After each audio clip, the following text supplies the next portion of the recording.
विधान परिषद निवडणुकीमध्ये तिन्ही उमेदवार निवडून आणण्यासाठी महाविकास आघाडीची रणनीती ठरली तर जिल्हा स्तरावर एकी व्हावी यासाठी विशेष प्रयत्न करणार।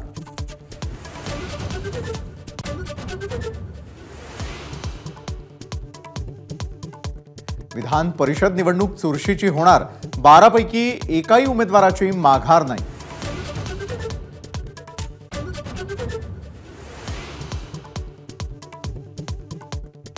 विधान परिषद निवडणुकीमध्ये घोडेबाजार होण्याची शक्यता, देवेंद्र फडणवीसांचा आरोप, तर आरोप करणारेच घोडेबाजार करतात, नाना पटोलेंचा पलटवार।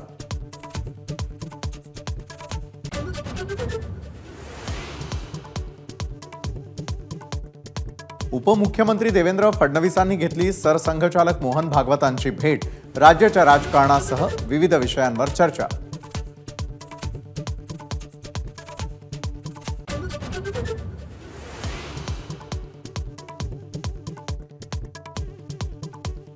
विश्व विजेत्या T20 टीमच्या मुंबईकर खेळाडूंचा विधिमंडळात सत्कार, सूर्यकुमारच्या कॅचवरून रोहित शर्माची टोलेबाजी।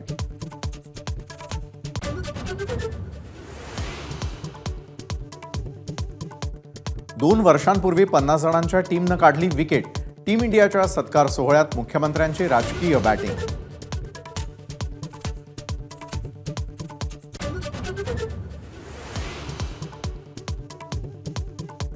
टीम इंडियाच्या व्हिक्टरी परेड दरम्यान उत्तम कामगिरी बजावल्याबद्दल मुंबई पोलिसांचं विधान भवनातही कौतुक, मुख्यमंत्री शिंदे, उपमुख्यमंत्री फडणवीस आणि सूर्यकुमार यादवकडून कौतुकाची थाप।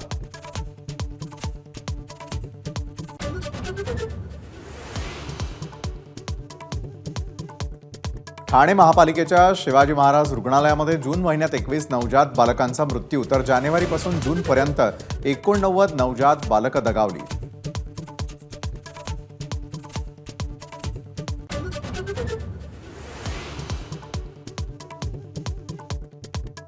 बजाज ऑटोनं लॉन्च केली जगातली पहिली CNG बाईक, 102 किलोमीटर प्रति किलो CNG इतकं मायलेज असल्याचा दावा।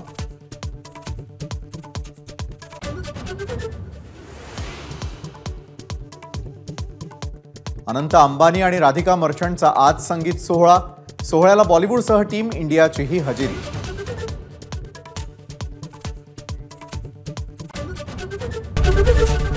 ABP माझा, उघडा डोळे बघा नीट।